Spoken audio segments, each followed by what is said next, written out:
ನೋಡಿ ವೀಕ್ಷಕರೇ, ಸರ್ಕಾರದಿಂದ ಗೃಹಲಕ್ಷ್ಮಿಗೆ ಇದೀಗ ವೋಟರ್ ಐ ಡಿ ಕಡ್ಡಾಯ ಅಂತ ಆದೇಶ ಕೊಟ್ಟಿದೆ. ಹೌದು ವೀಕ್ಷಕರೇ, ಗೃಹಲಕ್ಷ್ಮಿ ಹಣನ ನೀವು ಪಡಿಬೇಕು ಅಂದರೆ ನಿಮ್ಮ ಹತ್ರ ವೋಟರ್ ಐ ಡಿ ಕಾರ್ಡ್ ಇರಬೇಕು ಮತ್ತು ಜಾತಿ ಪ್ರಮಾಣ ಪತ್ರ ಕೂಡ ಬೇಕು ಅಂತ ಸಾಕಷ್ಟು ಕಡೆ ಒಂದು ಮಾಹಿತಿ ಬರ್ತಾ ಇದೆ. ಇದೀಗ ಸರ್ಕಾರ ಗೃಹಲಕ್ಷ್ಮಿ ಯೋಜನೆಯಲ್ಲಿ, ಗೃಹಜ್ಯೋತಿ ಯೋಜನೆಯಲ್ಲಿ ಸಾಕಷ್ಟು ರೀತಿಯ ಹೊಸ ಪರಿಷ್ಕರಣೆಗಳನ್ನ ಜಾರಿಗೆ ತರ್ತಾ ಇದೆ. ಅಂದರೆ ಫಲಾನುಭವಿಗಳು ಯಾರೆಲ್ಲ ಗೃಹಲಕ್ಷ್ಮಿಗೆ ಅರ್ಹರಲ್ಲ ಅಂತಹ ಫಲಾನುಭವಿಗಳ ಹೆಸರನ್ನ ಕ್ಯಾನ್ಸಲ್ ಮಾಡ್ತಾ ಇದೆ ಮತ್ತು ಗೃಹಲಕ್ಷ್ಮಿಗೆ ನೀವು ನಿಮ್ಮ ಒಂದು ಮರು ಅರ್ಜಿನ ಸಲ್ಲಿಸೋದಕ್ಕೆ ಮೊಬೈಲಲ್ಲೇ ಇವಾಗ ಒಂದು ಅಪ್ಲಿಕೇಶನ್ ಕೂಡ ಸರ್ಕಾರ ಜಾರಿಗೆ ತಂದಿದ್ದು, ಹೇಗೆ ನೀವು ಆ ಒಂದು ಅಪ್ಲಿಕೇಶನಲ್ಲಿ ಅರ್ಜಿನ ಹಾಕಬೇಕು ಮತ್ತು ಗೃಹಲಕ್ಷ್ಮಿ ಯೋಜನೆಗೆ ಸರ್ಕಾರ ಯಾವ ಕಾರಣಕ್ಕೆ ಈ ರೀತಿಯ ಬದಲಾವಣೆಗಳು ತಂದಿದ್ದು, ಏನೆಲ್ಲ ದಾಖಲಾತಿಗಳು ಬೇಕಾಗುತ್ತೆ ಅಂತ ಕೂಡ ನಾನು ನಿಮಗೆ ತಿಳಿಸ್ಕೊಡ್ತಾ ಇದ್ದೀನಿ. ಅದಕ್ಕಿಂತ ಮೊದಲು ನೋಡಿ ವೀಕ್ಷಕರೇ, ಸರ್ಕಾರಕ್ಕೆ ಸಂಬಂಧಪಟ್ಟ ಯಾವುದೇ ರೀತಿಯ ಹೊಸ ಯೋಜನೆಗಳ ಮಾಹಿತಿಗಾಗಿ ಮತ್ತು ಗೃಹಲಕ್ಷ್ಮಿ, ಗೃಹಜ್ಯೋತಿ ಮತ್ತು ಇತರೆ ರೀತಿಯ ಯೋಜನೆಗಳ ಲೇಟೆಸ್ಟ್ ಅಪ್ಡೇಟ್ಗಾಗಿ ನೀವು ನನ್ನ ಚಾನಲ್ನ ಸಬ್ಸ್ಕ್ರೈಬ್ ಮಾಡಿಕೊಂಡು ಹಾಗೆ ವಿಡಿಯೋಗೆ ಒಂದು ಲೈಕ್ನ ಕೊಡಿ. ಹೌದು ವೀಕ್ಷಕರೇ, ಸರ್ಕಾರದಿಂದ ಇದೀಗ ಗೃಹಲಕ್ಷ್ಮಿ ಮತ್ತು ಗೃಹಜ್ಯೋತಿ ಯೋಜನೆಯಲ್ಲಿ ಮರು ಅರ್ಜಿ ಅಥವಾ ಮರು ನೋಂದಣಿ ಪ್ರಕ್ರಿಯೆ ಸ್ಟಾರ್ಟ್ ಆಗಿದೆ. ಅಂದರೆ ಗೃಹಜ್ಯೋತಿಗೆ ಈಗಾಗಲೇ ನೀವು ನಿಮ್ಮ ಒಂದು ರೇಷನ್ ಕಾರ್ಡ್, ಆಧಾರ್ ಕಾರ್ಡ್ನ ಕೊಟ್ಟು ಮರು ನೋಂದಣಿನ ಮಾಡ್ಕೋತಾ ಇದ್ರೆ, ಇಲ್ಲಿ ಗೃಹಲಕ್ಷ್ಮಿ ಯೋಜನೆಯ ಹಣ ಸಾಕಷ್ಟು ಫಲಾನುಭವಿಗಳಿಗೆ ಕ್ಯಾನ್ಸಲ್ ಆಗ್ತಾ ಇದೆ. ಸರ್ಕಾರ ತಿಳಿಸಿರುವ ಮಾಹಿತಿಯ ಪ್ರಕಾರ ಇನ್ನು ಮುಂದೆ ಗೃಹಲಕ್ಷ್ಮಿ ಹಣ ಪಡಿಬೇಕು ಅಂದರೆ ನಿಮ್ಮ ಬಳಿ ನಿಮ್ಮ ವೋಟರ್ ಐ ಡಿ ಇದ್ದರೆ ಮಾತ್ರ ನೀವು ಗೃಹಲಕ್ಷ್ಮಿಗೆ ಮರು ಅರ್ಜಿನ ಹಾಕಿ ಹಣನ ಪಡ್ಕೋಬೋದು. ಇಲ್ಲ ಅಂದರೆ ನಿಮ್ಮ ಬ್ಯಾಂಕ್ ಖಾತೆಗೆ ಹಣ ಬರೋದೇ ಇಲ್ಲ ಅಂತ ಸರ್ಕಾರ ಆದೇಶ ಕೊಟ್ಟಿದೆ. ಇಲ್ಲಿ ಸರ್ಕಾರದಿಂದ ಯಾವ ಕಾರಣಕ್ಕೆ ಹೊಸ ರೀತಿಯ ಬದಲಾವಣೆಗಳು ಬಂದಿದೆ ಅಂತ ಕೂಡ ತಿಳಿಸ್ಕೊಡ್ತೀನಿ. ಮತ್ತು ಕೆಲವು ಜಿಲ್ಲೆಗಳಿಗೆ ಸರ್ಕಾರ ಆಯ್ಕೆ ಮಾಡಿ ಗೃಹಲಕ್ಷ್ಮಿ ಹಣನ ಜಮಾ ಮಾಡ್ತಾ ಇದ್ದು, ನಿಮ್ಮ ಬ್ಯಾಂಕ್ ಖಾತೆಗೂ ಕೂಡ ಈ ಜುಲೈ ತಿಂಗಳಲ್ಲಿ ಸರ್ಕಾರ ನಿಮ್ಮ ಬ್ಯಾಂಕ್ ಖಾತೆಗೆ ಹಣನ ಜಮಾ ಮಾಡ್ತಾ ಇದೆ. ನೋಡಿ ವೀಕ್ಷಕರೇ, ಮೊದಲು ಸರ್ಕಾರ ಯಾವ ಕಾರಣಕ್ಕೆ ಗೃಹಲಕ್ಷ್ಮಿ ಯೋಜನೆಗೆ ಹೊಸ ರೀತಿಯ ಒಂದು ನಿಯಮಗಳನ್ನ ತಂದಿದೆ ಅಂದರೆ, ಇಲ್ಲಿ ಗೃಹಲಕ್ಷ್ಮಿಯಲ್ಲಿ ಸುಮಾರು 6ರಿಂದ 7 ಲಕ್ಷಕ್ಕಿಂತ ಅಧಿಕ ಮಹಿಳೆಯರ ಹತ್ರ ಒಂದು ವೋಟರ್ ಐ ಡಿ ಕಾರ್ಡ್ ಇಲ್ಲ. ಅಂದರೆ ವೋಟರ್ ಐ ಡಿ ಇಲ್ಲ ಅಂದರೂ ಕೂಡ ಅವರು ಸರ್ಕಾರದಿಂದ ಬರುವ ಗೃಹಲಕ್ಷ್ಮಿ ಹಣನ ಪಡಿತಾ ಇದ್ದಾರೆ. ಮತ್ತು ಸಾಕಷ್ಟು ಫಲಾನುಭವಿಗಳ ಒಂದು ಬ್ಯಾಂಕ್ ಖಾತೆ ಏನಿದೆ, ಆ ಒಂದು ಬ್ಯಾಂಕ್ ಖಾತೆ ಹೊರ ರಾಜ್ಯದ ಬ್ಯಾಂಕ್ ಖಾತೆ ಆಗಿದೆ. ಅಂದರೆ ಕರ್ನಾಟಕದಲ್ಲಿರುವಂತಹ ಫಲಾನುಭವಿಗಳು ಬೇರೆ ರಾಜ್ಯದಲ್ಲಿ ಹೊಂದಿರುವಂತಹ ಒಂದು ಬ್ಯಾಂಕ್ ಖಾತೆನ ಕೊಟ್ಟು ಗೃಹಲಕ್ಷ್ಮಿ ಹಣನ ಪಡಿತಾ ಇದ್ದಾರೆ. ಅದೇ ರೀತಿ ಸಾಕಷ್ಟು ರೀತಿಯ ಹೊಸ ಬದಲಾವಣೆಗಳು ಯಾವ ಕಾರಣಕ್ಕೆ ಬರ್ತಾ ಇದೆ ಅಂದರೆ, ಗೃಹಲಕ್ಷ್ಮಿ ಯೋಜನೆಯಲ್ಲಿ ಅರ್ಹವಿರುವ ಫಲಾನುಭವಿಗಳಿಗೆ, ಅಂದರೆ ಕರ್ನಾಟಕದವರಾಗಿದ್ದು ಕರ್ನಾಟಕದಲ್ಲೇ ವೋಟರ್ ಐ ಡಿನ ಹೊಂದಿದ್ದು ಕರ್ನಾಟಕದ ಫಲಾನುಭವಿಗಳಾಗಿದ್ದು ಇವರ ಬ್ಯಾಂಕ್ ಖಾತೆಗೆ ಹಣ ತಲುಪಬೇಕು, ಬೇರೆ ಫಲಾನುಭವಿಗಳಿಗೆ ಯಾವುದೇ ಕಾರಣಕ್ಕೂ ಹಣ ತಲುಪಬಾರದು ಅಂತ ಸರ್ಕಾರ ನಿರ್ಧಾರ ಮಾಡಿದೆ.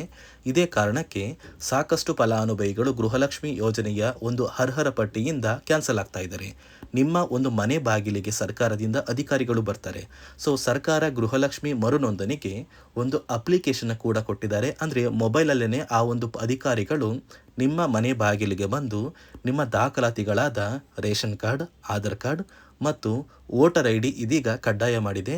ಅದೇ ರೀತಿ ಜಾತಿ ಪ್ರಮಾಣ ಪತ್ರ ಬೇಕಾಗುತ್ತಂತ ನೀವು ಕೇಳಿದ್ರೆ, ಸದ್ಯಕ್ಕೆ ಸರ್ಕಾರ ಯಾವುದೇ ರೀತಿಯ ಜಾತಿ ಪ್ರಮಾಣ ಪತ್ರನ ಕೇಳ್ತಾ ಇಲ್ಲ. ಬದಲಿಗೆ ನಿಮ್ಮ ಒಂದು ಪತಿಯ ಆಧಾರ್ ಕಾರ್ಡ್, ನಿಮ್ಮ ಒಂದು ವೋಟರ್ ಐ ಡಿ ಮತ್ತು ನಿಮ್ಮ ಒಂದು ಮನೆಯ ರೇಷನ್ ಕಾರ್ಡ್ನ ಕೊಟ್ಟು ನೀವು ಗೃಹಲಕ್ಷ್ಮಿಗೆ ಮರು ನೋಂದಣಿನ ಮಾಡ್ಕೋಬೇಕು. ಈ ಒಂದು ಕೆಲಸನ ಮಾಡೋದು ಗ್ರಾಮದಿಂದ ಕೆಲವು ಅಧಿಕಾರಿಗಳು ಬರ್ತಾರೆ. ಅಂದರೆ ಗ್ರಾಮ ಅಭಿವೃದ್ಧಿ ಇಲಾಖೆಯಿಂದ ಕೆಲವೊಂದು ಅಧಿಕಾರಿಗಳು ಬಂದರೆ ಅಂಗನವಾಡಿಯ ಕಾರ್ಯಕರ್ತರು ಕೂಡ ನಿಮ್ಮ ಮನೆ ಬಾಗಿಲಿಗೆ ಬಂದು ಪ್ರತಿ ಫಲಾನುಭವಿಗಳ ದಾಖಲಾತಿಗಳನ್ನ ಎಂಟ್ರಿ ಮಾಡ್ಕೊಂಡು ಹೋಗ್ತಾರೆ. ಸೊ ಆ ಒಂದು ಫಲಾನುಭವಿಗಳು ಎಂಟ್ರಿ ಮಾಡಿದ ನಂತರ ಸರ್ಕಾರದಿಂದ ನಿಮಗೆ ಒಂದು ನೋಟಿಫಿಕೇಶನ್ ಬರುತ್ತೆ. ನಿಮ್ಮ ಮೊಬೈಲ್ ನಂಬರ್ ಏನಿದೆ ಆ ಒಂದು ಮೊಬೈಲ್ ನಂಬರ್ಗೆ ಒಂದು ಮೆಸೇಜ್ ಬರುತ್ತೆ. ಅಂದರೆ ನಿಮ್ಮ ಗೃಹಲಕ್ಷ್ಮಿ ಮರು ನೋಂದಣಿ ಅರ್ಜಿನ ನಾವು ಸ್ವೀಕಾರ ಮಾಡಿದ್ದೀವಿ ಮತ್ತು ಮುಂದಿನ ದಿನಗಳಲ್ಲಿ ನಿಮ್ಮ ಒಂದು ಗೃಹಲಕ್ಷ್ಮಿ ಹಣನ ನಿಮ್ಮ ಬ್ಯಾಂಕ್ ಖಾತೆಗೆ ಜಮಾ ಮಾಡ್ತೀವಿ ಅಂತ ಸರ್ಕಾರದಿಂದಲೇ ಒಂದು ಮೆಸೇಜ್ನ ಕಳಿಸ್ತಾರೆ.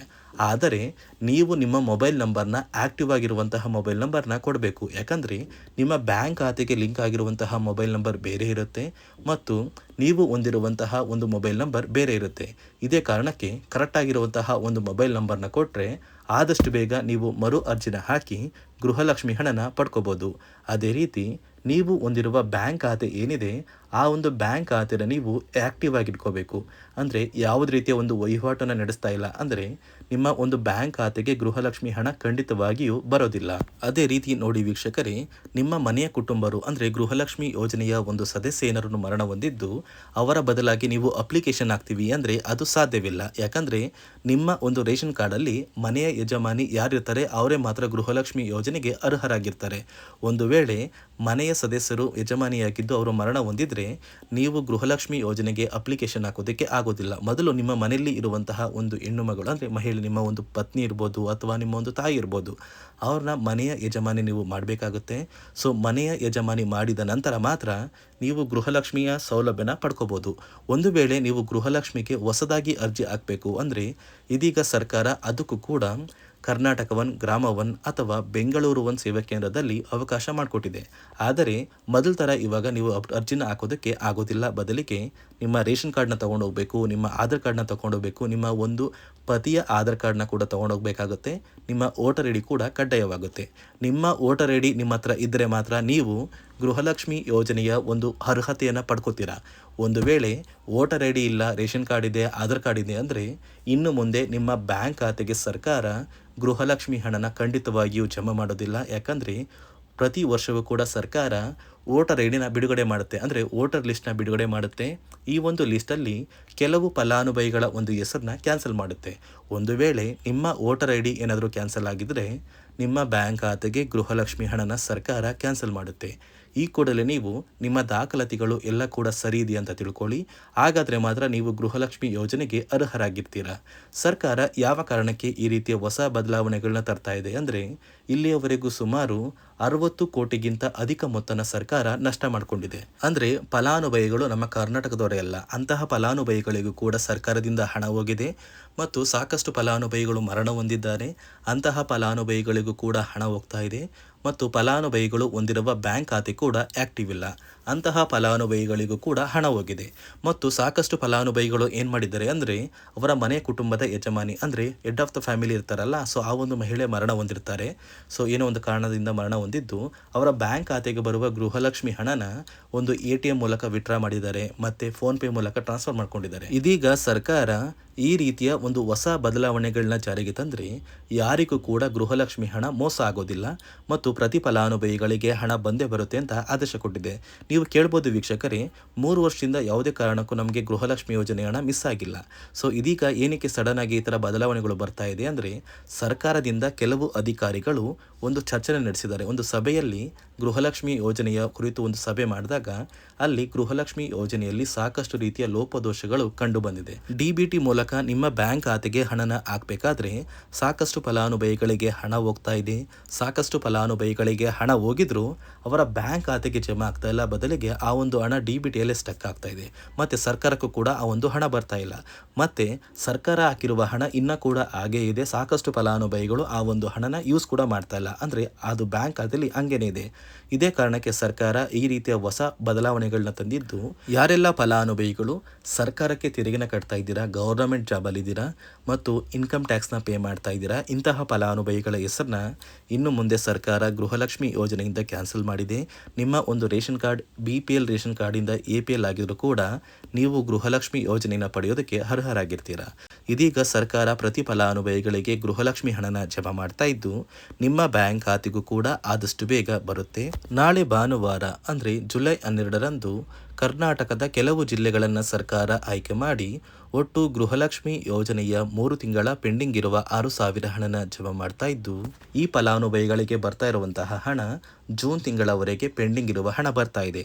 ಅಂದರೆ 30ನೇ ಕಂತಿರ್ಬೋದು, 31ನೇ ಕಂತಿರ್ಬೋದು ಅಥವಾ 32ನೇ ಕಂತಿರ್ಬೋದು.